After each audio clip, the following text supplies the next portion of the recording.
baca tulis, mengerti banyak hal. Guruku, terima kasihku.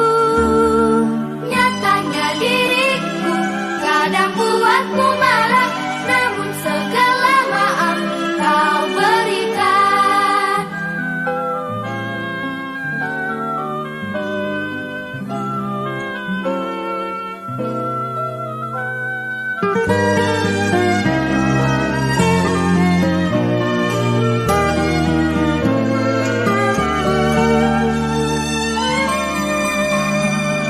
Selamat pagi semua, ku nantikan dirimu di depan kelasmu, menantikan kami.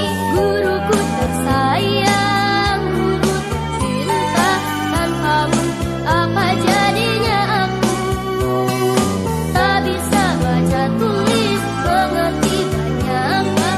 Guruku, terima kasihku.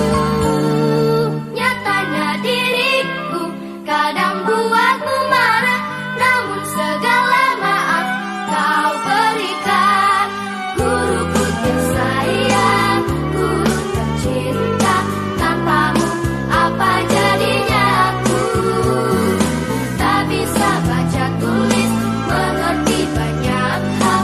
Guruku, terima kasihku. Guruku tersayang, guru tercinta, tanpamu apa jadinya aku? Tak bisa baca tulis, mengerti banyak hal. Guruku, terima kasihku.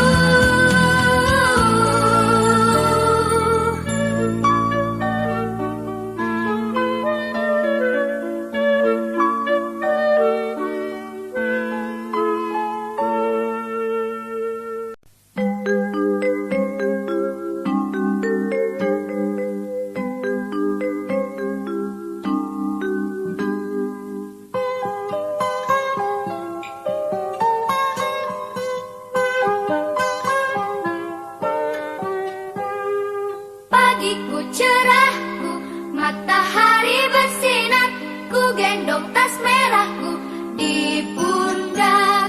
Selamat pagi semua, ku nantikan dirimu di depan kelasmu, menantikan kami.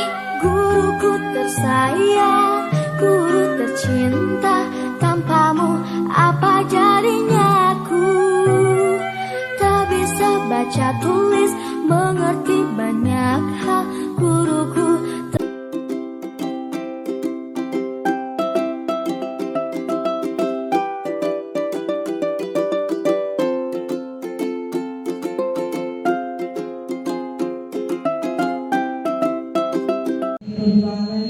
wassalatu wassalamu ala asrofil anbiya'i wal mursalin sayyidina wa maulana Muhammadin wa ala alihi wa sahbihi ajmain. Amma ba'd. Yang terhormat Kepala Sekolah SDN Negeri Model Terpadu Bapak Tri Wahyu Utomo SPD, yang saya hormati Bapak Ibu Guru SDN Negeri Model Terpadu.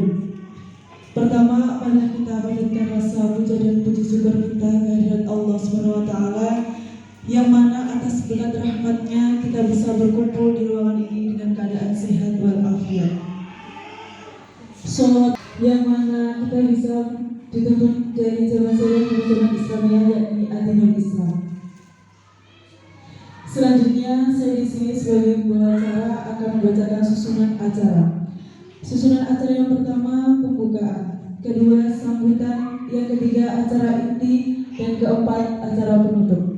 Memasuki acara yang pertama, pembukaan. Marilah kita buka acara ini dengan bacaan basmalah bersama-sama. Bismillahirrahmanirrahim. Memasuki acara yang kedua, sambutan. Sambutan yang pertama akan disampaikan oleh Kepala Sekolah Bapak Tri Wahyu Utomo SPD. Waktu dan tempat kami persilakan. Bapak yang bilang membantu, yang saya hormati Pauda selaku narasumber pada siang hari ini, yang saya hormati pula rekan-rekan para guru. Mari kita pagi hari ini kita sama-sama menjalankan puji syukur kehadirat Allah Subhanahu wa taala karena atas limpahan rahmat dan dayanya kita semua masih sehat, baik sehat jasmani maupun rohani, sehingga kita bisa diberi kesempatan untuk melaksanakan kegiatan workshop pagi hari ini tanpa waktu. Tak lupa salawat dan salam selalu terlimpahkan kepada Nabi besar Nabi Muhammad SAW yang telah memberi kita semua dari zaman kita menjadi zaman Islam ini, dan mudah-mudahan di akhir zaman nanti kita mendapat syafaatnya. Bapak Ibu yang saya hormati, pagi ini kita mengadakan workshop yaitu dalam rangka PKB, yaitu pengembangan keprofesian berkelanjutan, yang di dalamnya nanti ada penjelasan atau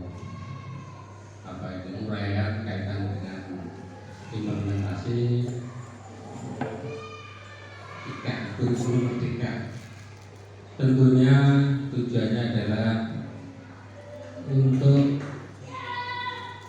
melakukan itu perlu penjelasan atau perlu suatu workshop yang nanti akan dipandu oleh Pak Huda, dan alhamdulillah kita ini punya narasumber yang sekaligus Pak Huda sebagai calon guru penggerak, sehingga pengalaman-pengalaman ini perlu kita tularkan kepada penjenengan semua untuk melaksanakan dalam pembelajaran. Tentunya sebelumnya ini berkaitan dengan IKM. IKM itu apa? Tentunya di situ sudah ada, yaitu IKM itu adalah implementasi kurikulum merdeka. Ini muncul yaitu dikarenakan beberapa tahun yang lalu negara kita adalah ada wabah COVID, sehingga pembelajaran ini tidak maksimal. Yang kita laksanakan sebelumnya menggunakan kurikulum 17, saat pandemi total ini tidak bisa maksimal, sehingga pemerintah Kemendikbudristek ini mengambil kebijakan bahwa kurikulumnya yang digunakan pada saat pandemi itu dimanfaatkan atau diringkas menjadi kurikulum darurat. Dan tentunya sekarang ini ada kebijakan baru, yaitu kurikulum merdeka. Pada prinsipnya kurikulum merdeka ini sebagai opsi untuk pemulihan pembelajaran ke depan sampai tahun 2024. Nah, pada saat awal-awal kita memang ditawari sebagai pelapor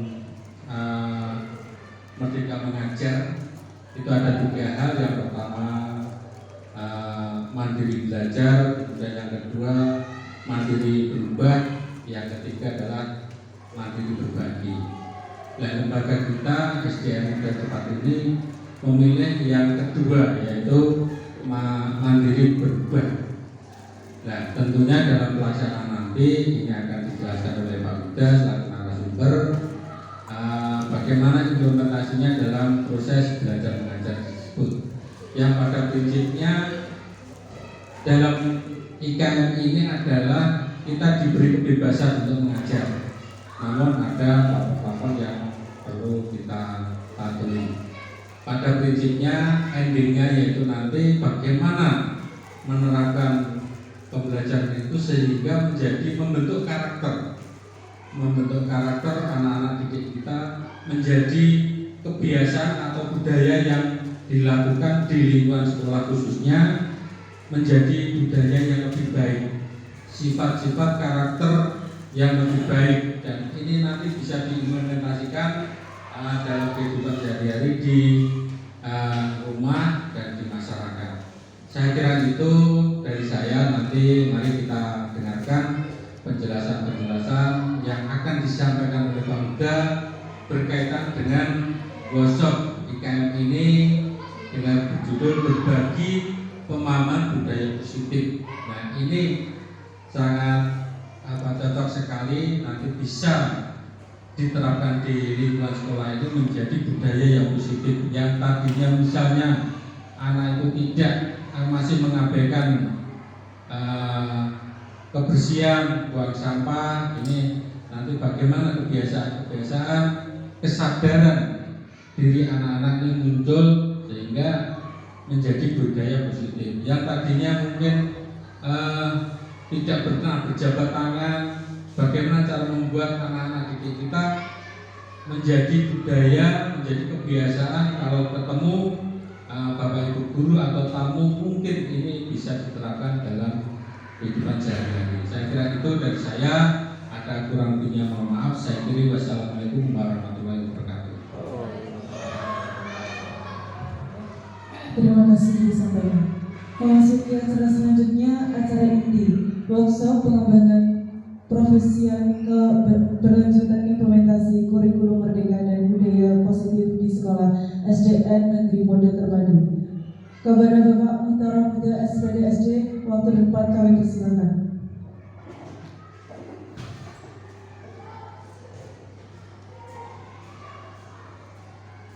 Mohon izin kepada kepala sekolah, Bapak Ibu guru.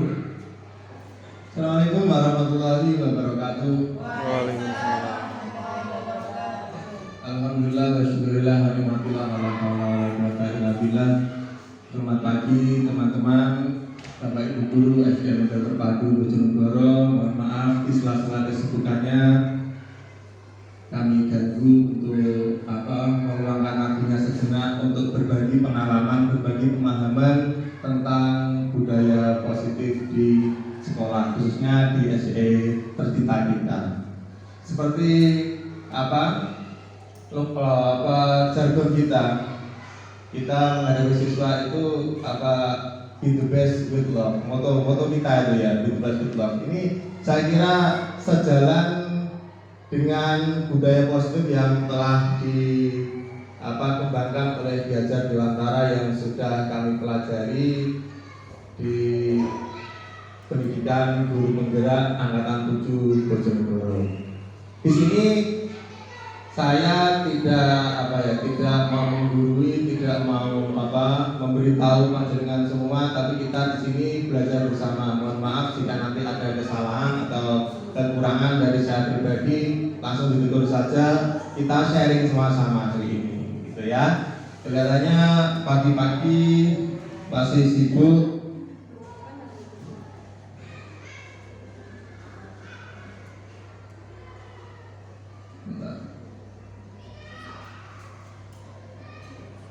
Kaki kita agar lebih refresh untuk menerima apa yang kita pelajari nanti. Bentar.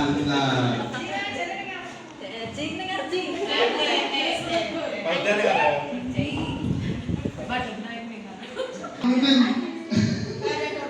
Oh iya, ada refreshnya.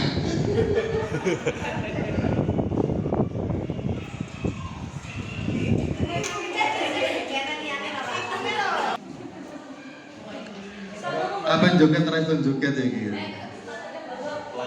Pelanggaran. Hey.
Gimana perasaannya? Keringetan? Boleh minum sambil makan. Silakan duduk. Makanya yang diminum.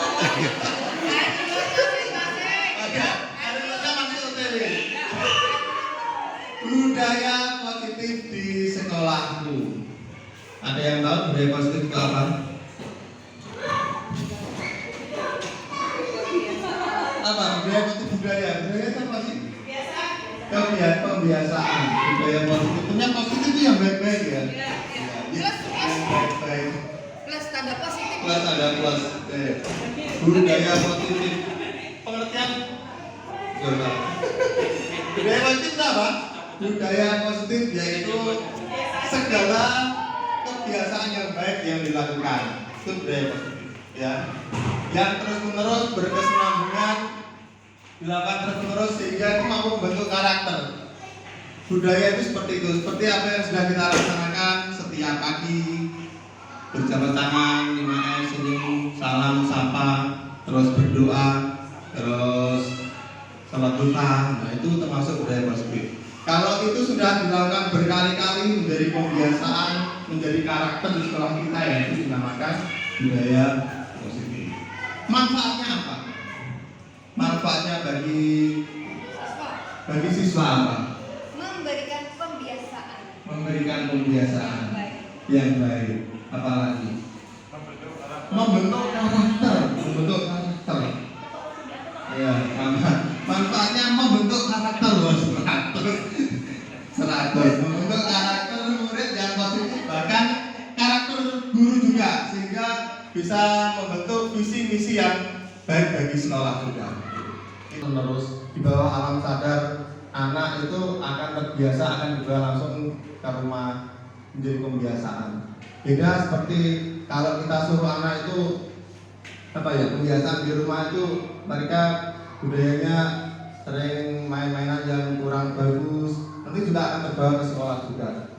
Seperti otak rebel kita itu seperti ada yang memerintah gitu ya, ada yang memerintah. Jadi kegiatan yang dilakukan secara terus-menerus secara baik itu nanti akan membawa hal yang positif juga. Apakah itu baik hukuman? Baik. Penghargaan?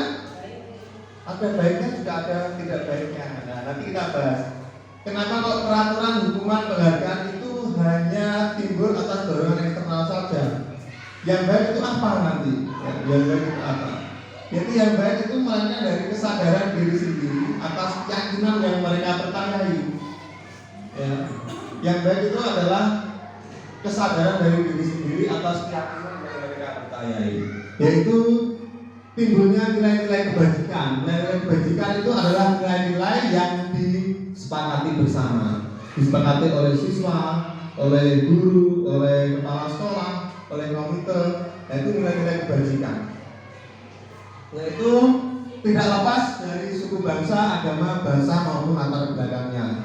Ki Hajar Dewantara pernah mengatakan filosofinya yaitu pembelajaran itu harus sesuai dengan kodrat alam dan kodrat zaman. Kodrat alam itu apa? Seperti pembelajaran kita di SD Model Terpadu ini tidak bisa kita samakan pembelajaran di Papua sana.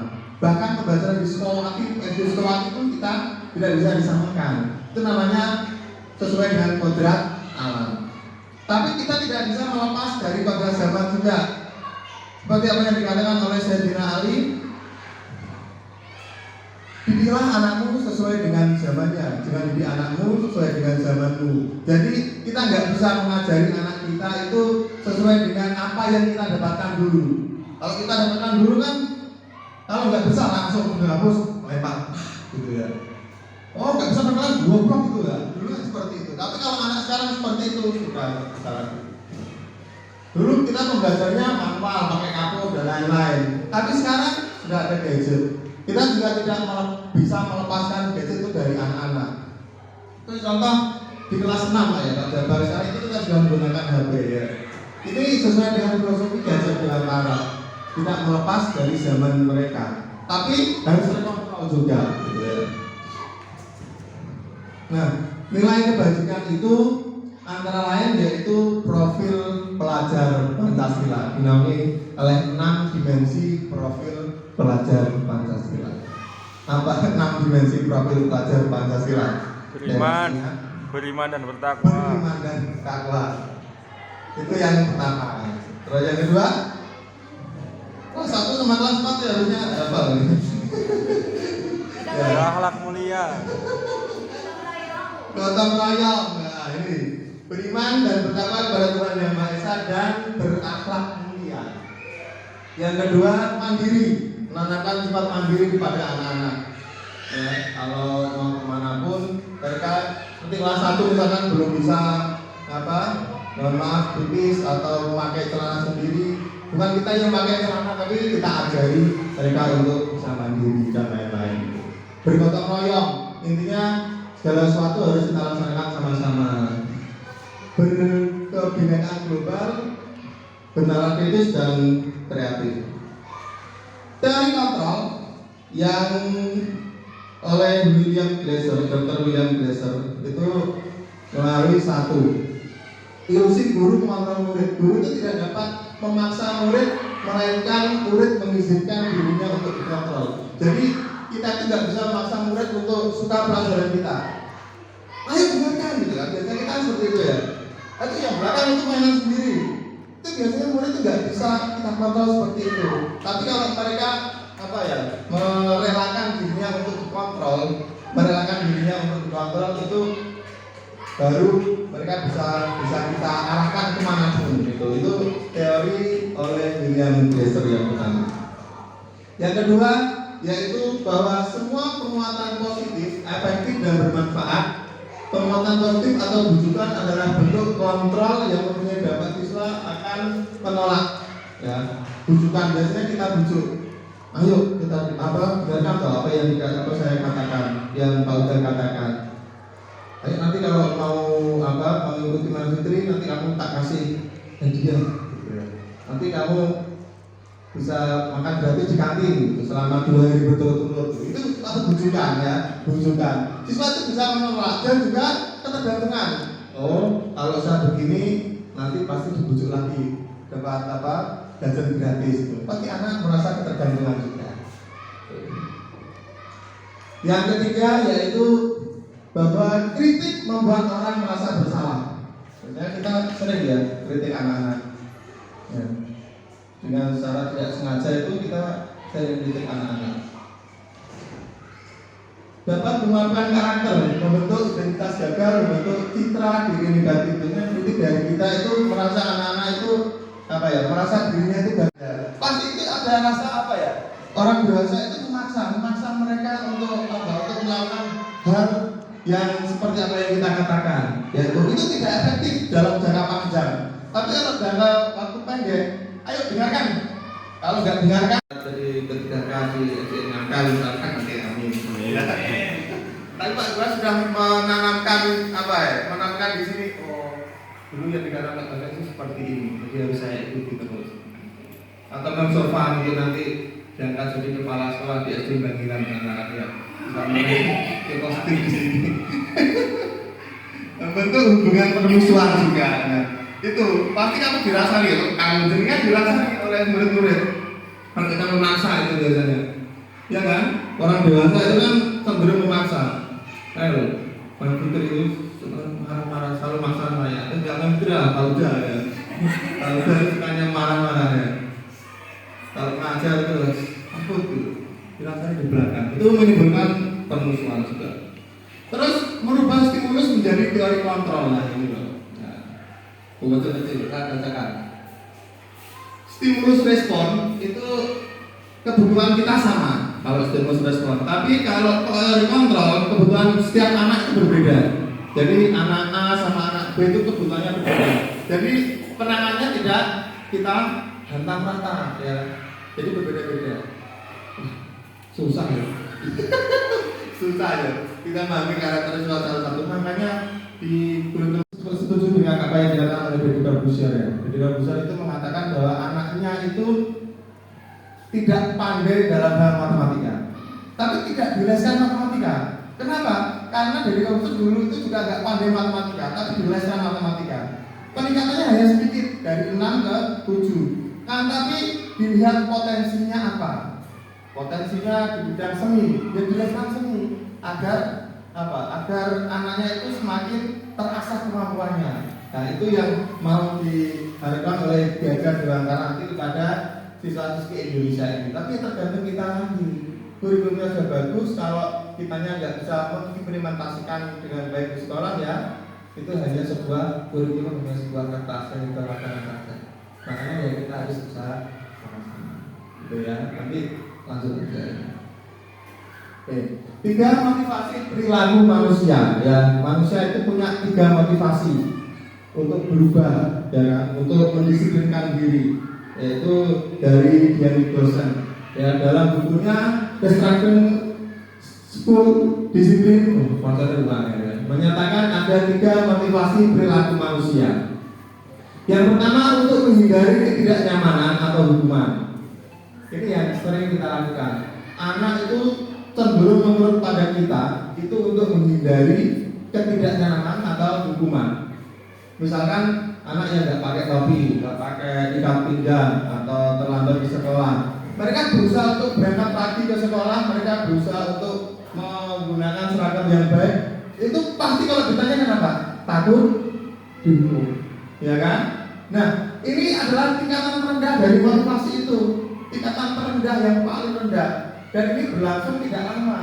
Ini dalam waktu jangka pendek saja. Coba silakan di sekolah itu menerapkan tidak ada hukuman. Wah, pasti sudah anak-anak sadar diri, ya kan? Biasanya kalau di sekolah yang disiplinnya bagus di SD ya, seperti di SDMT ini kan disiplinnya ya bagus, OP-nya yang jelas itu OP-nya ke anak itu bagus. Tapi kalau di tingkatan yang lebih atas itu tidak ter-OP-nya dengan bagus, ter-OP-nya itu apa ya? Ya. Itu pasti anak itu menjadi liar kalau di sini.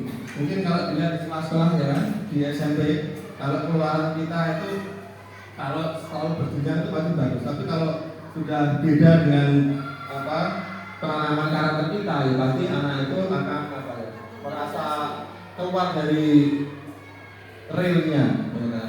Keluar dari realnya. Nah, motivasi ini itu bersifat eksternal.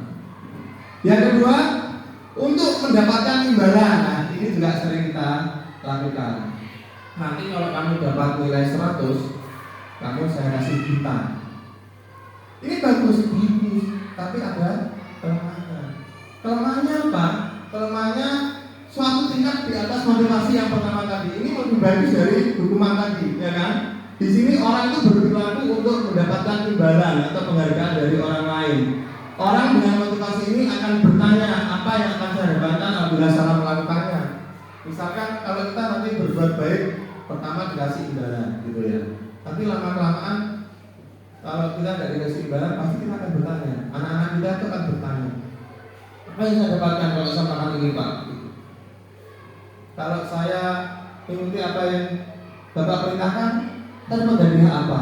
Gitu ya. Ini juga berlangsung dalam jangka waktu pendek juga, tidak keluar dari hatinya, tidak keluar dari diri sendirinya. Makanya masih bersifat eksternal. Yang ketiga, untuk menjadi orang yang mereka inginkan dan menghargai diri sendiri dengan nilai-nilai yang mereka percaya. Nah, ini yang kita harapkan, ya. Intinya mereka itu melakukan itu dari dirinya. Apa yang mereka percaya, itu mereka lakukan. Caranya gimana? Ya harus mulai dari awal, ya. Mulai dari awal kita tanamkan pribadi yang baik pada mereka, ya kan? Orang dengan motivasi ini tuh akan bertanya. Bertanyanya seperti apa? Akan menjadi orang yang seperti apa apabila saya melakukannya. Nanti kalau saya melakukan ini, nanti saya menjadi apa? Gitu. Bukan saya nanti dapat hukuman apa, saya nanti dapat imbalan apa. Gitu. Intinya seperti itu. Tiga motivasi perilaku manusia. Teori hukuman. Ada teori hukuman, teori penghargaan. Tapi katanya teori hukuman dan teori penghargaan itu tidak sepenuhnya itu dibenarkan. Tapi ya bisa kita lakukan, tapi tidak harus kita lakukan terus-menerus karena ini bersifatnya motivasi eksternal. Waktu SD itu ini pernah saya ceritakan kepada anak didik saya. Ini mohon maaf agak apa gitu. Dulu saya itu pernah, saya termasuk anak penakut. Ya, di SD itu termasuk anak penakut. Mau ke kamar mandi itu enggak berani. Kalau kamar mandi itu enggak berani. Tapi akhirnya mohon maaf keberontakan. Iya, keberontakan. Kelas 1 SD itu masih ingat sampai sekarang, iya kan? Kenapa kok masih ingat? Guru saya dulu, namanya nggak usah disebutkan ya. Itu luar biasa marahnya, luar biasa marah. Wah, wes gede kok kayak iso. Wah, luar biasa guys. Diseret di kamar mandi, kebiri mati orang-orang itu sekali itu kebiri semua, ya kan? Sampai sekarang masih ingat itu. Jangka panjangnya seperti itu, ya kan? Mungkin bukan hanya saya, kalau mungkin di zaman kita kelahiran 84, 85 pasti sama, apalagi zamannya Pak Odo. Apalagi zamannya Pak Odo, pasti kalau nggak bisa langsung berapa saya gitu ya, atau penggaris, oh perkara biasa nggak bisa, iya benar. Itu hukuman ya, hukuman itu suatu yang menyakitkan berdampak jangka panjang. Itu padahal hukuman boleh, hukuman fisik ya, bahkan hukuman verbal pun. Oh, orang iso, goblok anak sopo lah itu juga pasti diingat. Itu malah luar biasa daripada hukuman fisik. Hukuman seperti itu malah luar biasa. Perilakunya pasif agresif meningkat. Malah semakin setelah kita hukum anaknya semakin agresif, semakin menjadi-jadi, ya kan? Ada yang jerah, ada yang enggak. Kalau yang enggak jerah ya seperti ini, semakin jadi lagi agresif, gitu ya. Selanjutnya, sistem tidak berjalan jika kamu tidak takut. Misalnya kita memberikan hukuman. Kalau kamu terlambat, kamu harus membersihkan toilet semuanya.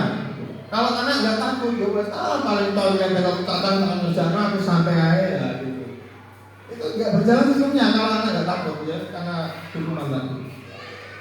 Terus yang selanjutnya yaitu mendorong menyamakan diri dan membentuk konsep diri buruk atau negatif. Bayangkan ini cerita saya dengan orang lain saja yang saya ceritakan ya. Ini di SMA dulu.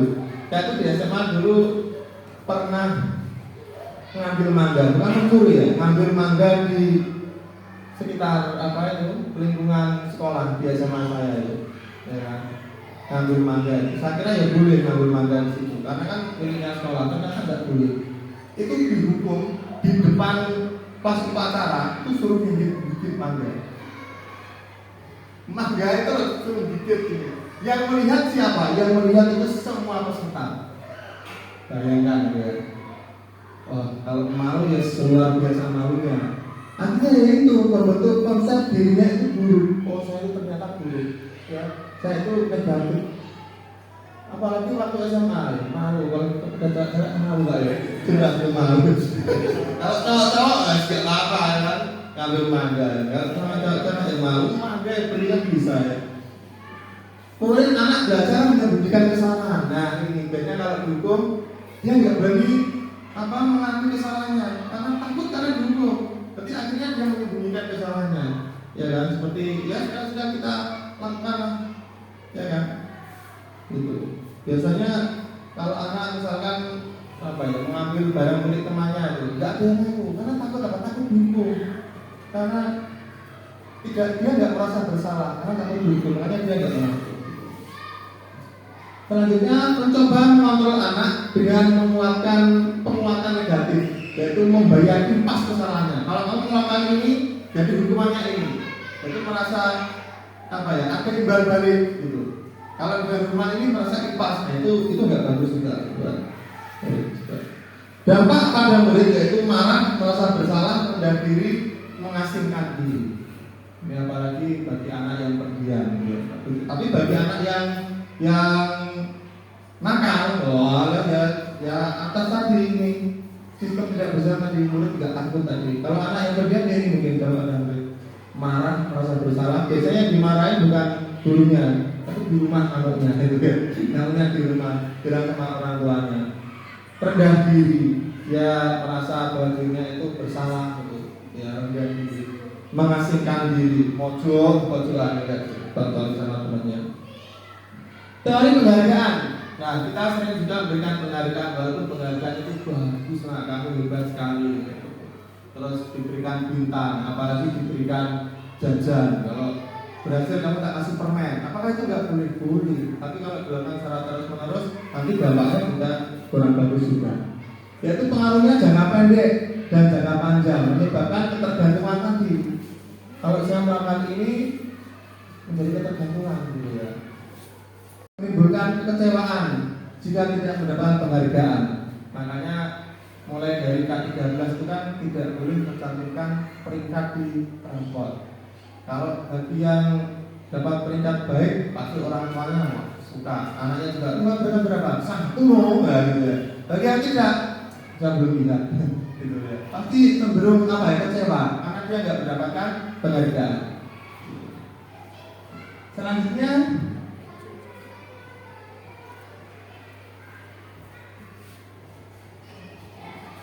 ya, selanjutnya penghargaan itu merusak hubungan. Nah, misalkan dalam suatu kelas nih ya, Pak Lut mengadakan ini guru saja kita berikan contoh. Pak Lut mengadakan lomba kebersihan kelas, lomba keindahan kelas, gitu ya. Yang dapat nilai bagus akan diberikan hadiah, hadiah jalan-jalan ke mana Pak? Jogja gitu ya. Terus akhirnya apa? Yang lain kalau yang gagal ya pasti ada rasa cemburu. Untuk menerima dengan legowo itu susah ya kan? Susah sekali. Ya. Anak juga seperti itu. Penghargaan itu merusak hubungan, menimbulkan rasa iri pada pihak lain. Dan kalau misalkan nanti kelasnya sofa yang bagus, jangan pas ini. Dengan sofa ini ngapain? Apa dengan sofa ini nggak usah nggak sama sama gitu ya. Berarti seperti itu. Dalam diri kita tuh pasti ada rasa iri seperti itu. Untuk tidak iri lah, itu tingkatannya sudah luar biasa. Apalagi pada anak-anak pasti iri pada minumnya. Penghargaan mengurangi ketepatan atau anak itu salah mengambil langkah mengambil gambar. Lanjut aja. Penghargaan menurunkan kualitas. Nah, ini banyak di mahasiswa itu kinerjanya berhenti atau berkembang ketika nggak diberikan penghargaan. Kalau ke siswa juga gitu, ketika nggak diberikan penghargaan, anaknya itu saja nggak ada perkembangan karena nggak timbul dari diri sendiri gitu. Apa kita selalu memberikan penghargaan terus? kalau seperti itu. Selanjutnya penghargaan mematikan kreativitas.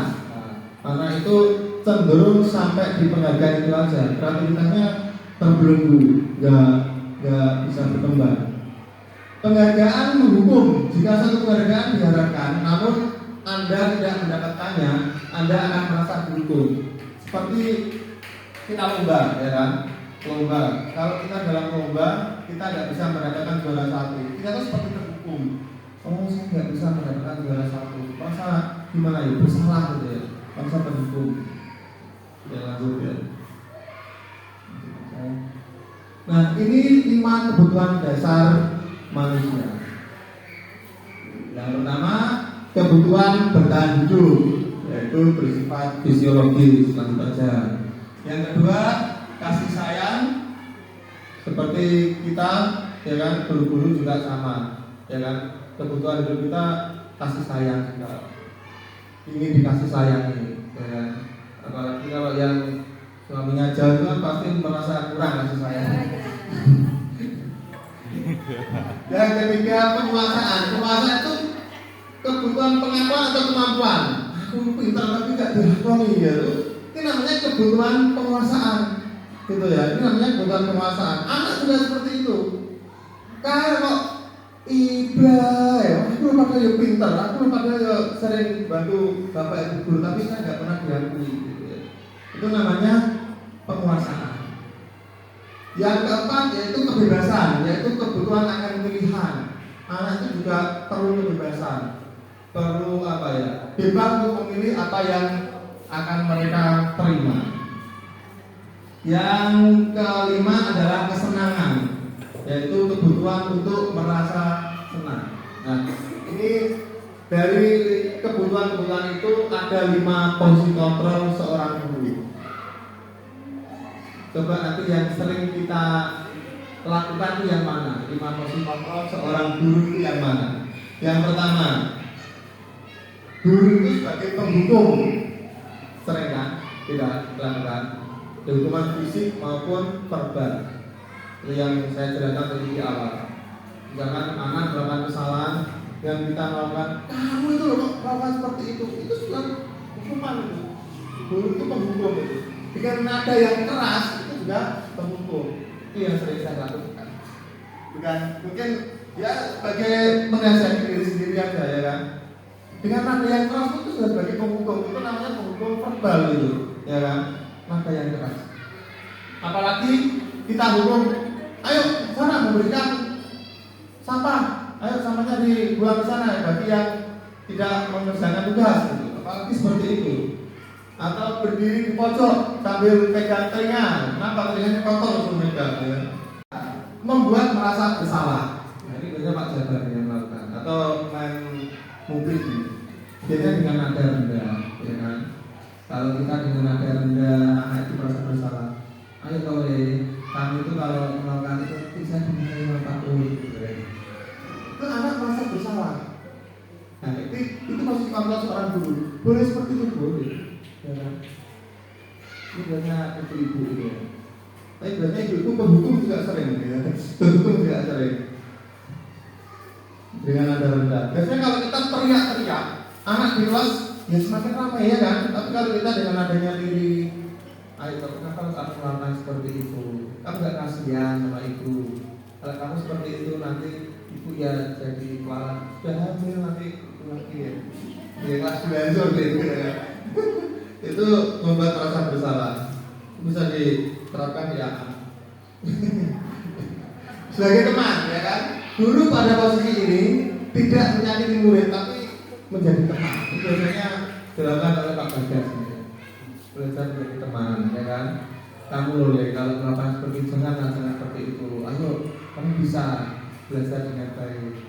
Jangan melakukan itu, ya, sebagai teman, ya kan?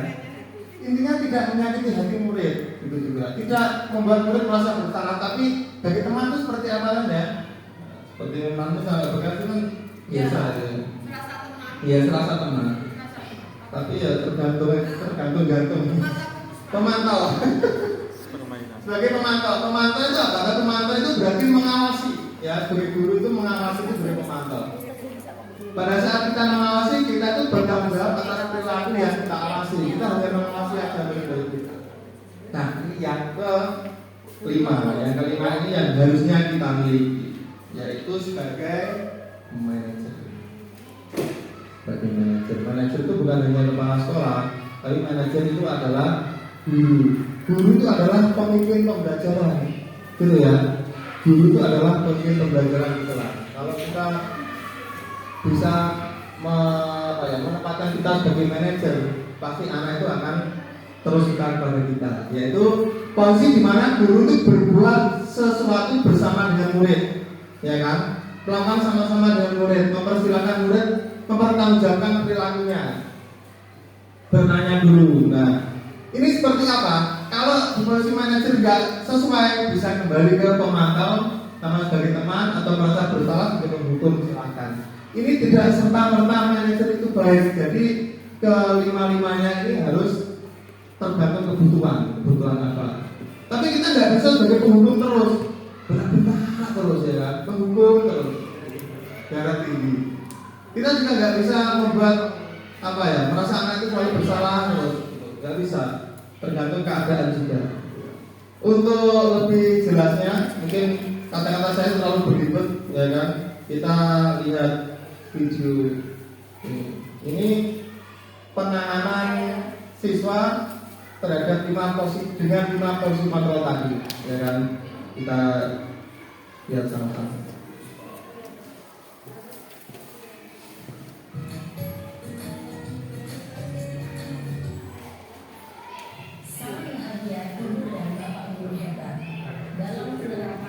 Positif restitusi, salah satu program yang dikenakan adalah 5 posisi kontrol.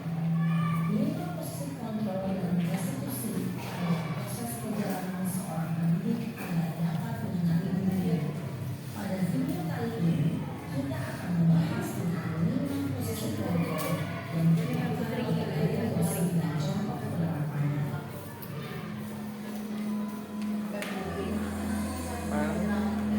Dan berapa ini?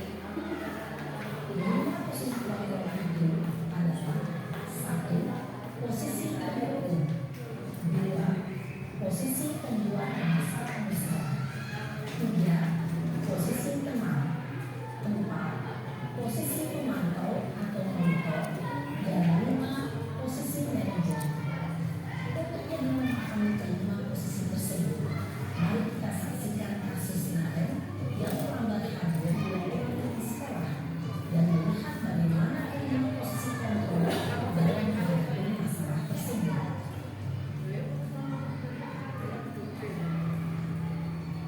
Nah, ini guru sebagai posisi penghukum ya.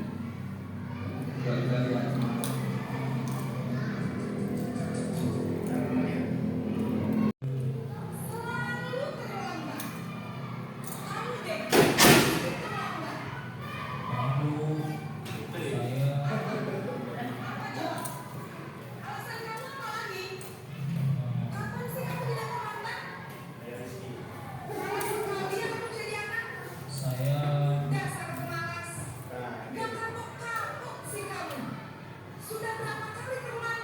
Mada keras itu juga penghukum ya. Mada keras. Apalagi ini Harus ke 18 ya Bu.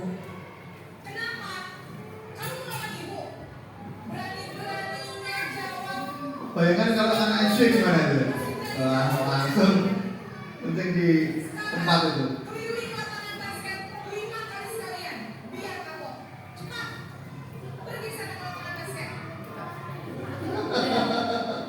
Posisi tertentu biasanya menunjukkan nada tinggi, menghampiri, menunjuk-nunjuk, menarik diri, dan menyindir. Rekaman bisa berupa fisik maupun psikis. Ibu dan bapak guru hebat, dampak yang terjadi pada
Mas gak kasih bulan. Terus sekarang ibu harus tulis apa yang ibu absen? Ini kamu sudah selesai apa loh? Ibu harus apa coba? Maaf sekali. Ya sudah, lain kali jangan bikin susah lagi ya nak ya. Ibu tidak akan apa lagi kalau kamu begini terus. Bisa jatuh loh baik. Bisa jatuhkan kalau Mami itu seperti ini tak juga benar. Saya lembut ya. Posisi membuat rasa bersalah, berbicara dengan nada tenang, cenderung lembut. Namun kata-kata yang diutarakan membuat murid merasa menjadi orang yang gagal, memandang buruk dirinya sendiri, merasa tidak berharga, dan tidak sanggup membahagiakan orang lain. Ketika guru mengambil posisi membuat rasa bersalah, murid akan menganggap dirinya yang bersalah dan ia akan menyimpan emosi negatif tersebut di dalam dirinya.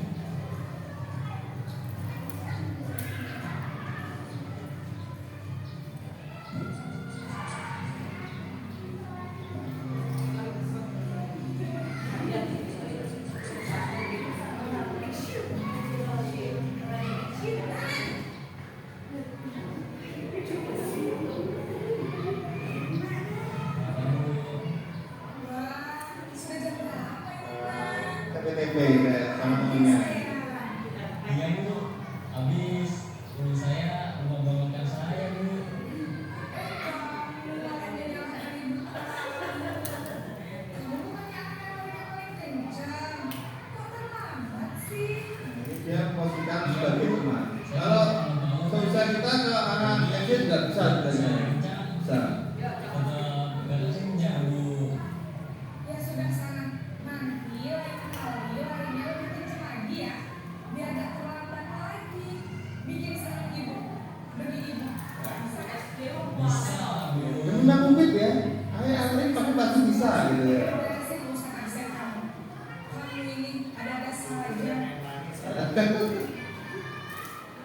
Dari posisi kemampuan guru berbicara dengan suara ramah, maka cenderung bersinar dulu untuk menjaga suasana tetap santai.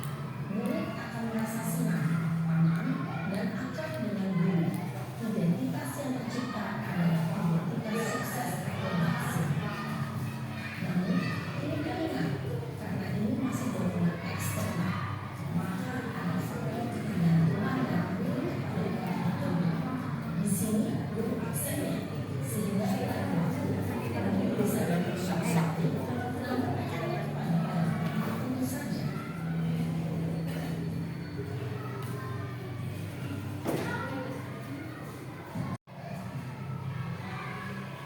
Posisi pemantau mengandalkan penghitungan atau data untuk mengontrol murid. Guru mengarahkan murid berdasarkan peraturan dan konsekuensi. Seorang pemantau menunjukkan bahasa tubuh dan ekspresi wajah yang nyata dan cenderung formal.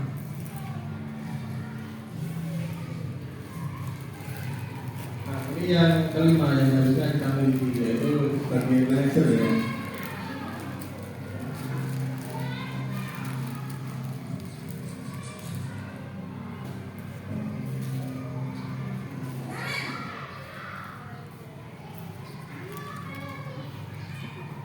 Selamat pagi Bu.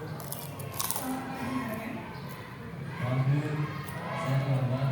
Iya, sekolah masuknya jam 7. Sekarang sudah jam 7.20. Jadi sekarang bagaimana ini Ren? Maaf Bu,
Tujuan dari posisi ini adalah agar guru dapat berefleksi atas tindakannya.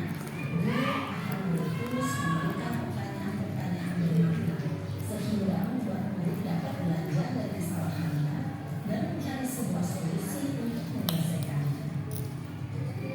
Ibu dan bapak guru hebat setelah mengamati.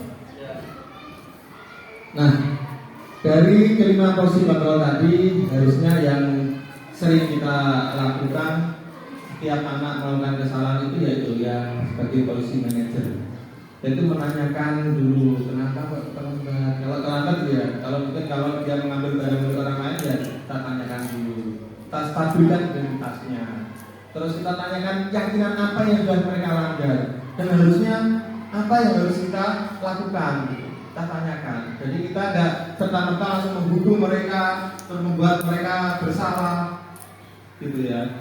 Nah, yang terakhir tadi, yang sebagai posisi manajer tadi, itu yang dinamakan segitiga restitusi, ya kan?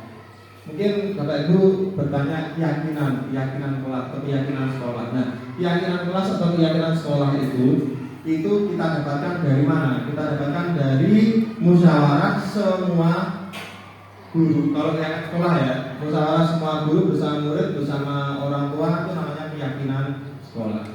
Kesepakatan. Nah, kalau dulu itu apa ya? Kesepakatan bersama gitu ya. Ini namanya keyakinan. Di kelas juga sama, kita tentukan sama teman-teman. Ini kita lewati aja. Nah, yang dilakukan oleh ibu guru tadi di yang terakhir itu yang dinamakan segitiga restitusi. Segitiga restitusi itu ada 3 gitu ya. Apa aja? Nah, ini kita sekilas saja kita lihat video.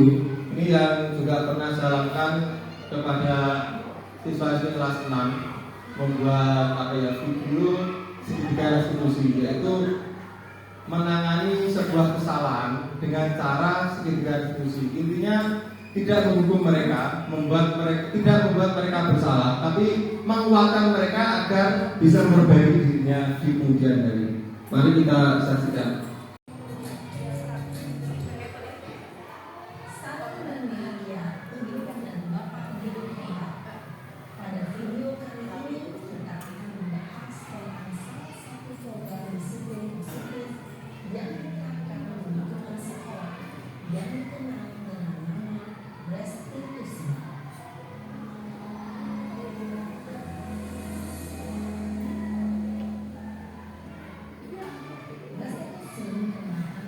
Nah, sambil makan ya Pak. Biasanya nonton video itu ya gitu ngantuk-ngantuk. Iya. Enggak jajannya ini.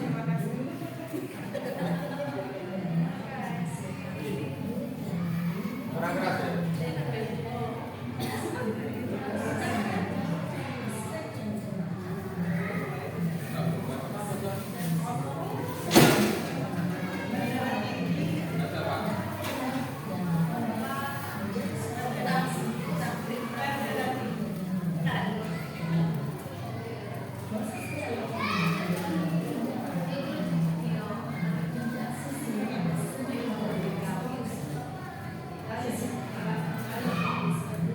Dalam segitiga restitusi itu yang pertama ada menstabilkan identitas, yang kedua yaitu validasi tindakan, yang ketiga menanyakan keyakinan. Nah, sekarang kita lihat ilustrasi seorang guru bersama siswa melakukan segitiga restitusi.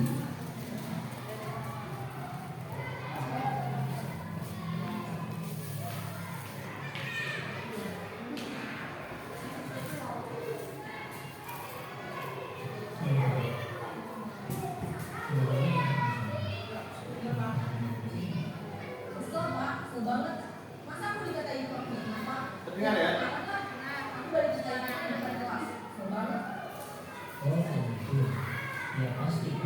Nah, ini namanya menstabilkan identitas. Bertanya dulu, kenapa kok melakukan kesalahan itu? Gitu ya.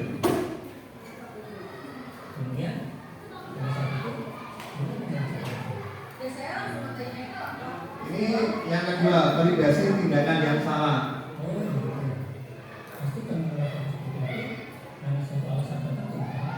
Iyalah, saya diam saja Pak. Ya saya ada diri lah. Masa saya dituduh buka-buka? Ya, mempertahankan harga diri itu sesuatu yang penting buat kamu. Untuk kamu tidak begitu pada baik. Tidak menyalahkan, ya kan? Dulu nggak menyalahkan. Saya masih sabar. Dia tidak ingin menyalahkan saya. Nggak lulus padahal saya ada pengen diri ya. Ya, pasti ya. Tapi kamu ingin bertahan di sana. Kamu memilih untuk Tapi susah juga ya. Susah juga. Sekarang coba kita lihat lagi. Tindakan kamu yang membahayakan bos. Tindakan kamu Sekarang menanyakan keyakinan. Yang buta-buta itu atau keyakinan apa yang dilanggar, gitu. Prinsip apa yang dilanggar? Ditanyakan kepada siswanya. jadi keyakinan atau prinsip mana yang Yang kurang sesuai.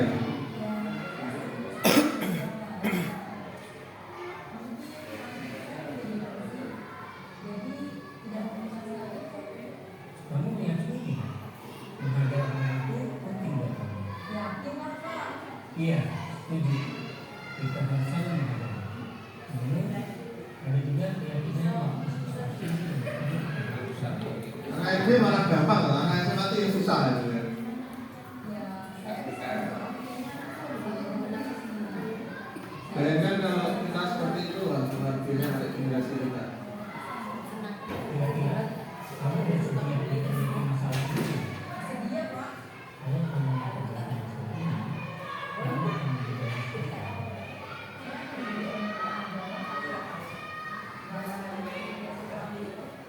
Ya, menurut kamu, bagaimana rasanya menjadi seperti itu?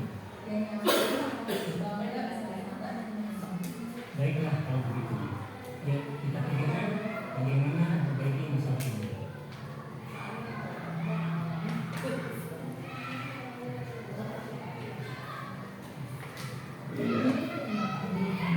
Nah, dari ilustrasi yang kita lihat tadi itu cara menyelesaikan masalah dengan cara segitiga restitusi. Yaitu segitiga restitusi itu yang pertama ini langsung dua-duanya ya. Ini yang ada versi 1, versi 2, tapi sama. Yaitu yang pertama menstabilkan identitas. Kan hal seperti itu, apa yang membuat kamu marah gitu ya. Itu yang kedua, validasi tindakan yang salah. Dan yang terakhir menanyakan keyakinan.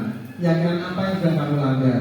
Terus apakah memperbaikinya? Nah, itulah menanyakan keyakinan. Sehingga anak itu tidak merasa disalahkan, tidak merasa bersalah, tapi mau memperbaiki kesalahan tadi menjadi lebih kuat lagi anak itu nanti. Bisa menjadi lebih kuat lagi. Bayangkan kalau kita menghukum, langsung kita hukum anak itu. Kita hadir, kita bentak-bentak dan kita hukum. Saat itu selesai. Tapi di kemudian hari mungkin ada yang membekas di hatinya. Ya kan? Dulu ada sebuah cerita. Ceritanya itu seperti ini. Ada seorang bapak. Untuk anaknya itu sangat pemarah anaknya itu. Dia menghadap ke bapaknya. Pak, saya itu ingin saya itu enggak suka marah-marah lagi. Itu caranya gimana? Sama bapaknya diberikan segepok paku sama martil. Kalau martil ya, segepok paku sama martil berikan. Nah, nanti kalau kamu marah, kamu pukul paku itu ke tembok dengan martil. Benar, ketika dia marah, dipukul paku itu, langsung ambil, hilang pakunya. Terus cabut. Itu terus seperti itu terus. Walaupun marahnya sedikit juga seperti itu. Kalau marahnya sedikit kan pukulnya juga nggak terlalu gitu ya, bekasnya sedikit. Marah dipukul dengan keras, artinya bekasnya juga lebar.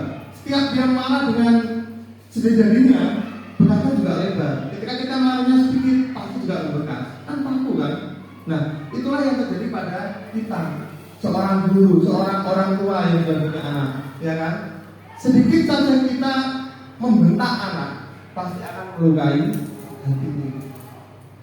Walaupun hanya kata-kata lembut, tapi dengan apa ya? Dengan ada marah di hati kita, itu pasti membekas di hatinya. Seperti paku tadi, walaupun kita marahnya hanya sedikit, tapi kan pasti membekas sedikit ke tembok itu, tapi dengan marah kita semakin menjadi-jadi, bekasnya juga lebar. Dan itu yang akan tertanam di hati mereka.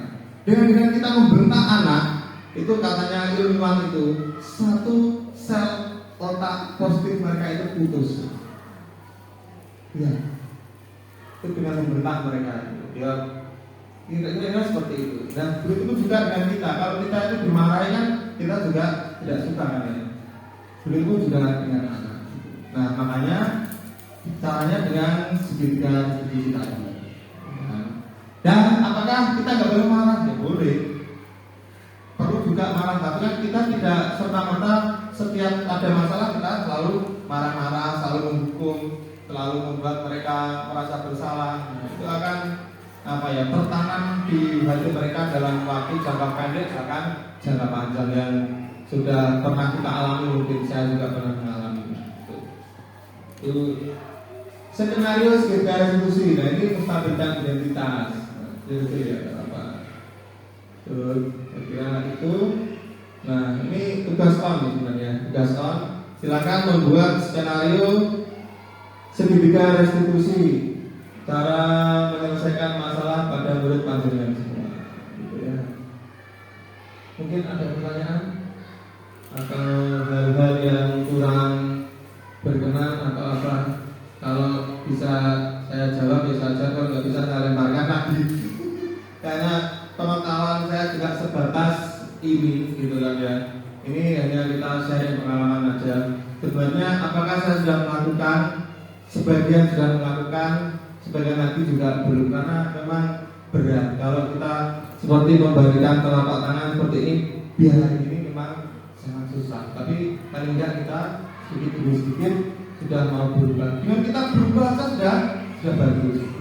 Mari kita sama-sama bergerak, ya kan? Karena bergerak Indonesia maju. Terima kasih. Assalamualaikum warahmatullahi wabarakatuh.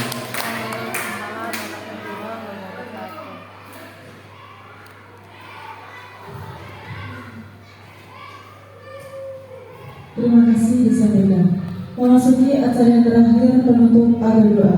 Sebelum bacaan doa dibacakan, saya sebagai MC akan menunjukkan diri.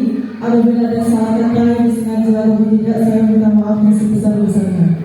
Akhir kalam, wassalamualaikum warahmatullahi wabarakatuh. Pembacaan doa akan dibacakan oleh Bapak Abdul Jilado Dwi Saputra SPDSD. Waktu dan tempat kami persilakan.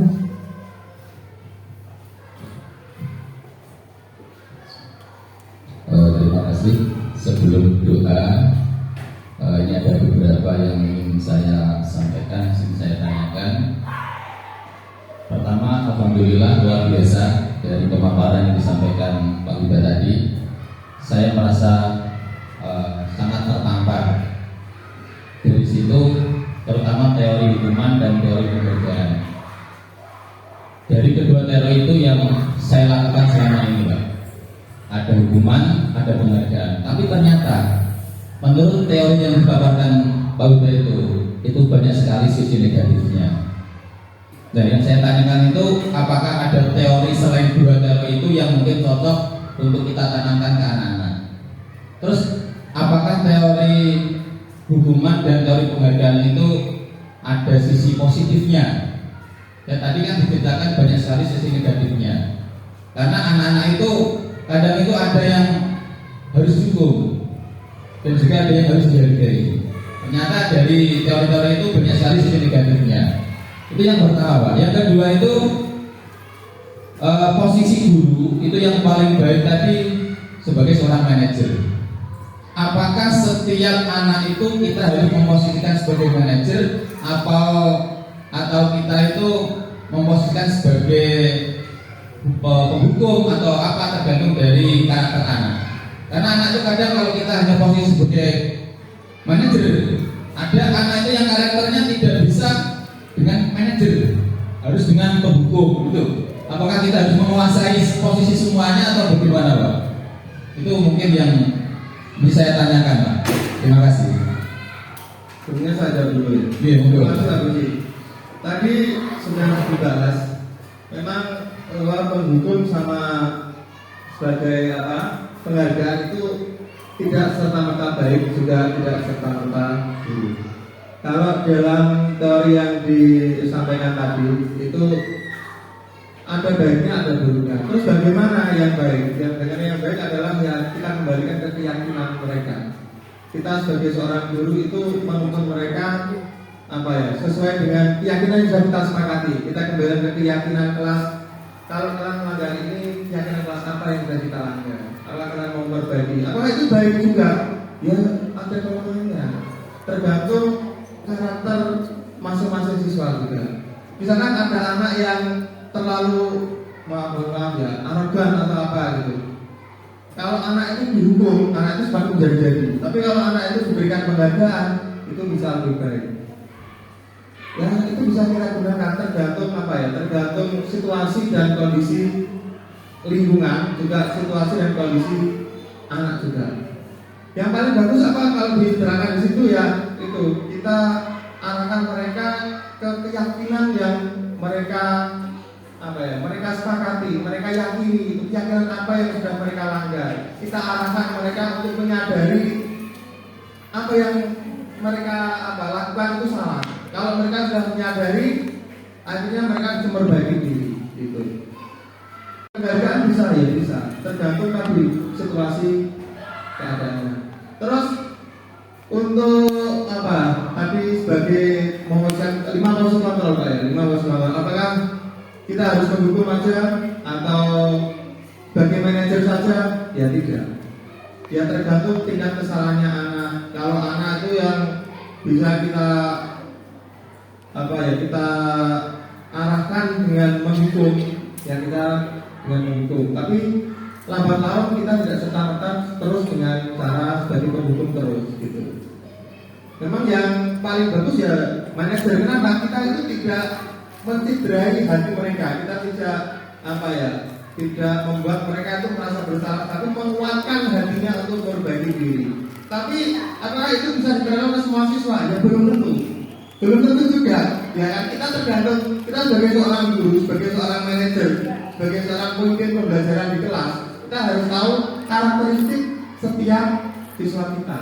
Kita bisa menentukan apa yang kita lakukan sebagai seorang guru, posisi kontrol apa yang kita lakukan kepada anak didik kita ketika melakukan kesalahan. Mungkin sebagai penghukum, mungkin sebagai perasa bersalah, sebagai pemantau, ya kan, sebagai teman atau sebagai manajer. Seperti itulah saya kira. Mohon maaf jika ada kekurangan atau ya keterbatasan pengetahuan saya yang kita nggak belajar sama-sama itu Pak ya. Terima kasih. Terima kasih Ustaz. Mari teman-teman, Bapak Ibu guru kita berdoa bersama. Mudah-mudahan apa yang sudah kita laksanakan pada pagi siang hari ini mendapatkan ridho dari Allah Subhanahu wa taala. Ilmu yang sudah dipaparkan diberikan oleh Pak Uda ini alhamdulillah ini kelihatannya sederhana, tapi menurut saya sangat luar biasa. Ini menjadikan cambuk buat saya pribadi dalam penerapan terhadap anak-anak. Mudah-mudahan acara ini bisa memberikan kelancaran. Semoga Pak Huda diberikan kelancaran dalam melaksanakan semua kegiatan program calon guru penggerak dan mudah-mudahan nanti lulus dengan lancar menjadi seorang guru penggerak yang profesional. Dan mudah-mudahan kita semuanya menyusul menjadi seorang guru yang penggerak yang bisa menggerakkan semuanya. Dan juga untuk Pak Ud juga mudah-mudahan kedepannya lebih sukses, apa yang dicita-citakan terwujud. Mudah-mudahan khususnya pada SD Brother Pandu ini mudah-mudahan menjadi SD yang luar biasa, maju dan dipercaya oleh masyarakat. Al-Fatihah. Bismillahirrahmanirrahim. Alhamdulillahirabbil alamin arrahmanirrahim maliki yaumiddin. Iyyaka na'budu wa iyyaka nasta'in ihdinas siratal mustaqim siratal ladzina an'amta 'alaihim ghairil maghdubi 'alaihim waladdallin.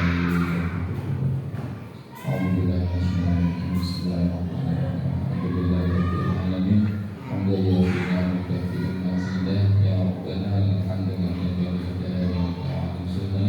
Allahumma shalli ala sayyidina Muhammad wa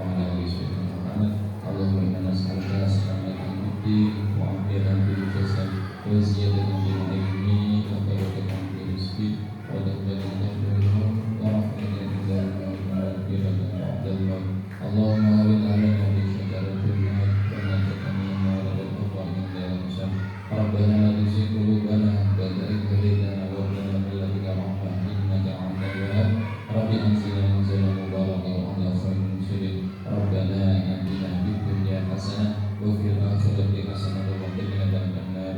Subhana rabbika rabbil izzati amma yasifun. Wassalamu alal mursalin walhamdulillahi rabbil alamin. Assalamualaikum warahmatullahi wabarakatuh.